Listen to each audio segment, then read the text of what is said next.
할렐루야. 이른 새벽부터 기도의 자리에 나오신 여러분 모두를 환영하고 축복합니다. 오늘은 역대하 5장의 말씀으로 은혜 나누기를 원합니다.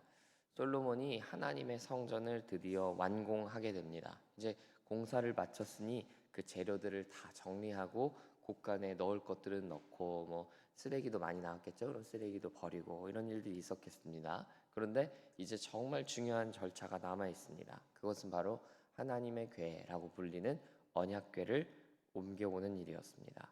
하나님의 집을 지었으니 이제 하나님의 임재의 상징인 그 하나님의 언약궤를 옮겨와야 비로소 이제 그 하나님의 전이 하나님의 성전으로 완성되는 것이죠. 그리고 오늘 본문에서는 솔로몬이 그 일을 행하는 것을 보게 됩니다. 오늘 솔로몬의 이스라엘과 솔로몬이 언약궤를 옮기는 모습을 통해서 하나님이 오늘 우리에게 주시는 몇 가지 은혜를 같이 나눠보면 좋겠습니다. 우리 첫째로는 4절 본문을 보시면 레위 사람들이 궤를 옮기는 것을 보게 됩니다. 그러니까 솔로몬은 레위 사람들을 명령해서 그 하나님의 언약궤를 들게끔 옮기게끔 했다는 것이죠. 아, 목사님 이게 뭐가 그렇게 대단한 일입니까? 이렇게 여러분 생각하실 수 있는데 이 솔로몬의 이스라엘 백성들한테는 얼마 안 된 그 과거에 굉장한 충격적인 사건이 하나 있었어요. 그 충격적인 과거 경험이 무엇이었냐면 솔로몬의 아버지 다윗 왕 때 있었던 일인데, 다윗이 하나님의 언약궤를 옮기려고 했다가 사람이 죽는 일이 있었어요. 사무엘하 6장에 나오는 내용인데, 베레스 우사라고 해서 하나님이 우사라는 사람을 죽이시는 일을 보여주게 됩니다. 그 이유는 그 언약궤를 레위인이 아닌 이 우사는 레위 사람이 아니었거든요. 근데 그 우사로 하여금 그 언약궤를 들게끔 옮기게끔 건들게끔 하다가 다른 지파 사람이 언약궤를 건드렸다는 이유로 하나님은 그 우사를 그 자리에서 바로 죽이십니다. 이 모세오경을 통해서 하나님은 언약궤를 옮길 수 있는 유일한 권한은 레위 지파 사람들에게만 주셨기 때문이에요. 그래서 구별된 그 거룩한 레위 지파가 아니고서는 하나님의 언약궤에 손댈 수가 없었던 거예요. 그런데 다윗의 때에는 그런 일이 있었던 거죠. 그래서 그 충격적인 사건, 그 사람이 여러분 오늘도 우리 부대에 있다 보니까 하나 사람이 정말 죽는다고 생각하면 여러분 얼마나 충격적인 일입니까? 우리 기지 전체가 흔들리는 일인데 다윗의 때에는 공개적인 자리에서 그 사건이 있었던 거예요. 어쩌면 솔로몬도 이 성전 공사의 어떠한 그 공사보다도 오늘 이 언약궤를 옮기는 일은 더 살떨리고 염려하면서 시행했을지도 몰라요. 당신의 때에도 그 일이 있을지도 모른다라는 두려움이 있었을지도 모른다는 거죠. 그러나 오늘 솔로몬은 담대하게 그 일을 행하면서 무엇보다도 더 중요한 건 그 똑같은 실수를 반복하지 않고 있다는 거예요. 레위인들을 지정하여서 언약궤를 오늘 옮기게 하고 있기 때문입니다. 그랬기 때문에 이스라엘은 오늘 안전하게 또 탁월하게 언약궤를 이사시키는 것을 보게 됩니다. 여러분, 사람은 누구나 실수합니다. 심지어 그 실수로 인한 대가, 또 실수로 치러야 할 대가가 클 수도 있습니다. 여러분, 다윗의 실수를 생각해 보십시오. 다윗의 그 한 결정으로 말미암아서 사람이 죽는 일이 있었습니다. 그런데 더 중요한 것은 그 실수를 반복하지 않는다는 것입니다. 한 번 실수했고 잘못할 수도 있지만 그것이 자꾸 반복되고 똑같은 일이 일어난다면 그것은 더 이상 실수로 받아들일 수 없는 것입니다. 한 번 실수했고 잘못한 것들은 받아들일 수 있지만 우리는 그 실수를 반복해서는 안 된다는 것입니다. 오늘 솔로몬이 아버지가 범했던 실수를 초월하고 뛰어넘는 것을 오늘 본문이 보여주는 것입니다. 작은 실수가 얼마나 큰 대가를 지불하게 했는가라는 것을 그는 알았기 때문입니다. 그러므로 사랑하는 여러분, 우리도 같은 실수를 반복하지 않기를 원합니다. 죄를 짓는 것도 사실 그래요.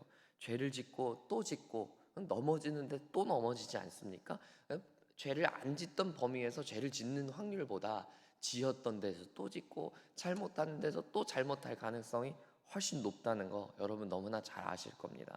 그렇기 때문에 우리가 한 번 실수하면, 한 번 넘어지면 그 실수를 잘 기억하고 반복하지 않겠노라 결단하는 것이 매우 중요하다라는 것입니다. 항상 똑같은 죄에 대해서 넘어지는 분들이 계시다면 오늘 하나님 앞에 기도하시기를 축복합니다. 주님, 넘어진 데서 또 넘어지지 않게 하옵소서. 나의 연약함을 핑계 삼아서 똑같은 곳에서 넘어지지 않게 하옵소서. 하나님께서 이러한 우리의 진실된 기도를 받으시고 또 응답하실 줄 믿습니다. 우리 둘째로 10절을 보시면요, 하나님의 성전으로 옮겨둔 그 하나님의 언약궤 안에는 뭐가 있다 이렇게 나오죠. 그 모세가 받은 두 돌판이 있다는, 십계명이 있었다는 거예요. 하나님의 언약이고 하나님의 율법으로 상징된 그 두 돌판만이 있다 이렇게 이야기하고 있습니다. 성전 언약궤에는 다른 어떤 것이 없고 오직 그 십계명 돌판만 있었다라는 걸 오늘 보여주는데, 여러분 우리가 어디 집을 청소하거나 어디 방을 청소하거나 어디 사무실을 청소하거나 청소하는 경험을 생각해 보면요, 그 청소의 구할이 뭘 차지합니까? 버리는 일입니다. 뭘 버릴지 또 어떻게 버릴지 그거를 잘 구분하고 지혜롭게 버리는 것이 청소를 잘하는 거다 얘기할 정도로 버리는 일이 청소에 굉장히 중요한 일이죠. 그래서 우리가 청소가 끝나고 나면요, 어떤 때는 이런 걸 느껴요. 와, 이 자리가 이렇게 허전했었나? 아, 이 자리가 이렇게 공간이 컸었나? 이런 거를 많이 느끼게 되기도 합니다. 캐비넷이나 서랍장도 그렇죠. 열어보면 뭔가 허전하게 느껴질 정도로 와, 여기가 정말 텅텅 빈다 이렇게 느껴질 정도입니다. 그리고 우리는 알게 되죠. 청소 후에 이 서랍장에 여전히 살아남아 있는 것들은 정말 소중한 것들이구나. 이제 정말 쓸모없는 것들은 다 버리고, 내 2년 안에 안 썼던 건 다 버려버리고, 내가 정말 꼭 필요한 거, 내 삶에 중요한 것들만 남았구나, 이런 거를 느끼게 됩니다. 그래서 오늘 우리에게 알게 해주는 것은 정말 소중해서 끝까지 살아남은 것들이 남겨진다는 거예요. 오늘 언약궤도 유사한 거죠. 하나님의 언약궤, 정말 아름답고 거룩한 그 상자 안에 많은 건 넣을 수도 있었어요.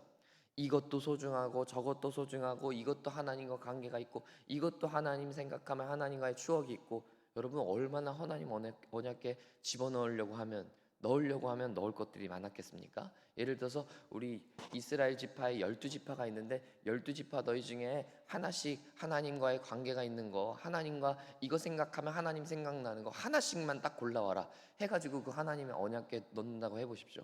몇 개예요 벌써? 12개예요. 지파당 하나씩만 골라도 12개란 말이에요. 그러니까 얼마나 여러분 넣으려고 하면 넣을 게 많았겠어요. 그러나 오늘 솔로몬의 이스라엘은 그렇게 하지 않아요.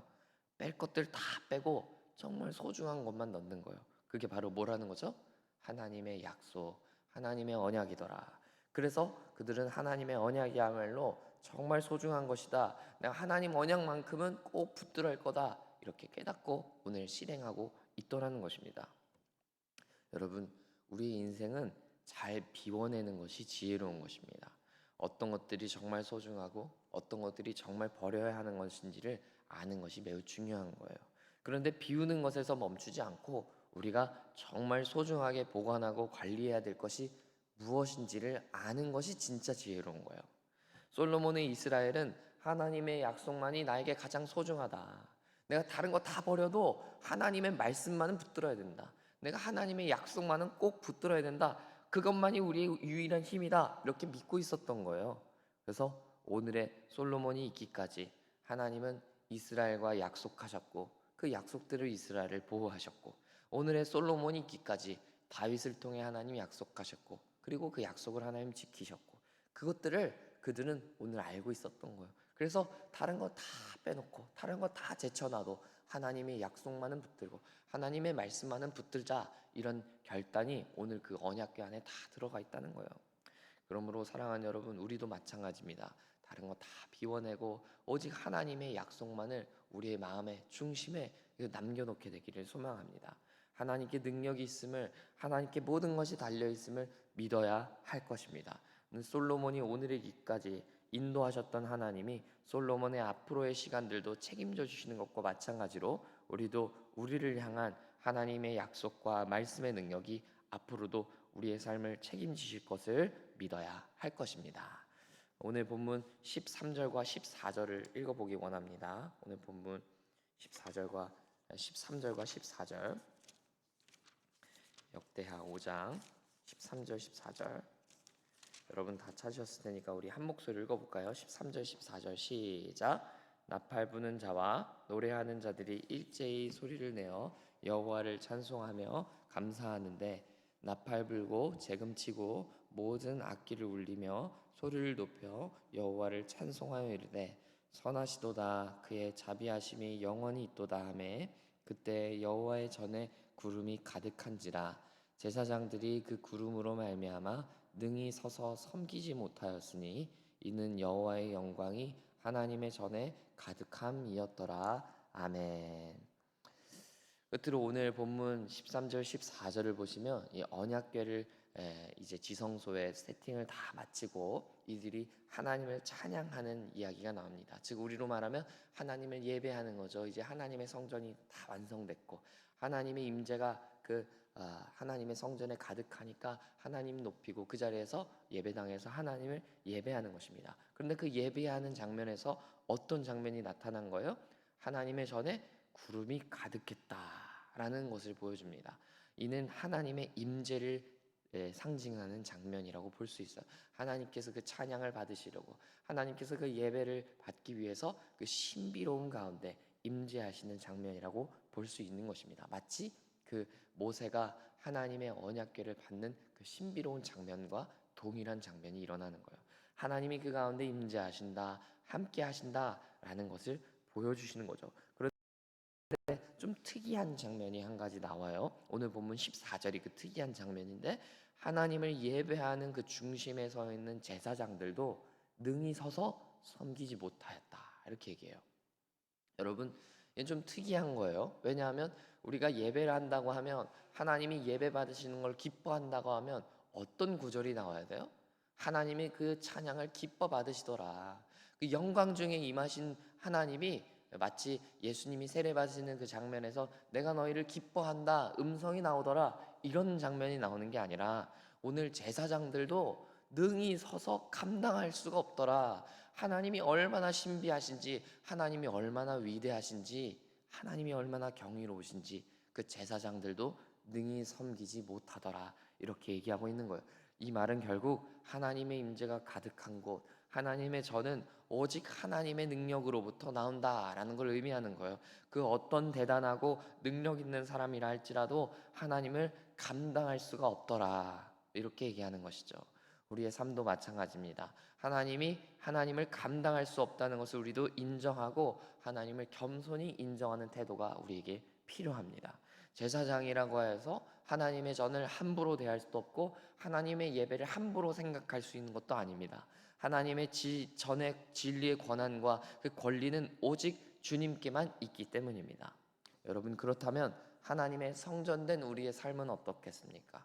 하나님이 우리 가운데 계신다면 하나님이 우리 가운데 임하신다면 하나님이 우리를 압도하시고 하나님으로 말미암아 능히 섬기지 못하는 일이 우리 가운데 일어나게 될 줄 믿습니다. 그러므로 하나님께 여러분 모든 것을 맡기게 되고 드리시게 되기를 축복합니다. 우리가 하나님의 임재로 말미암아 능히 섬기지 못한다 할지라도 괜찮습니다. 우리의 삶을 책임지시는 분은 내가 아니라 하나님이시기 때문입니다. 그러므로 여러분 여러분의 삶 가운데에서 여러분의 삶을 이끌어가는 여러분의 모든 선택들 가운데서 능히 섬기지 못한 일들이 일어나게 되기를 축복합니다. 능히 섬기지 못하는 것이 여러분 연약해서가 아닙니다.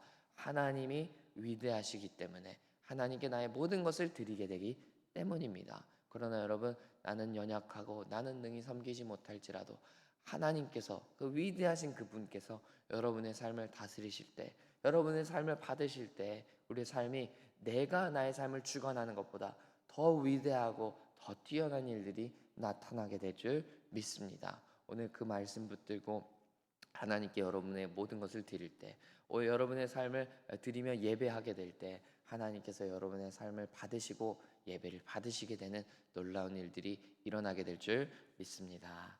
함께 기도하겠습니다. 하나님 아버지 오늘 성전된 우리의 삶을 생각하며 또 오늘 성전에 솔로몬이 그 하나님의 언약궤를 옮기는 모습들을 보면서 우리의 삶을 돌아봅니다.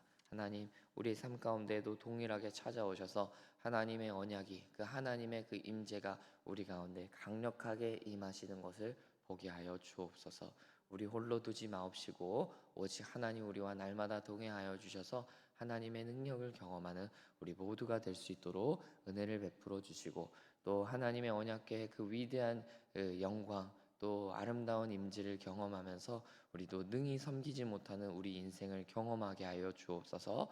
우리는 능히 섬기지 못한다 할지라도 하나님께서 능히 섬기시는 것을 경험함으로 통하여서 우리가 하나님께 영광 돌리는 우리 모두가 될 수 있도록 은혜를 베풀어 주옵소서. 특별히 하나님, 우리가 오늘도 실수할 수 있고 또 죄를 범하고 하나님께서 기뻐하지 않으시는 모습으로 살아갈 수도 있겠지만, 하나님 그때마다 깨닫고 돌이키게 하여 주시고 하나님 앞에 회개하는 우리 되게 하여 주셔서 오늘 솔로몬과 같이 실수를 반복하지 않는 우리 모두 될 수 있도록 우리에게 능력을 주시고 또 지혜를 허락하여 주옵소서. 매 순간마다 성령의 감동하심 가운데, 성령의 이끄심 가운데 순종하기로 결단하는 정말 성결하고 정말 거룩한 우리의 인생 되도록 하나님 우리와 동행하여 주옵소서.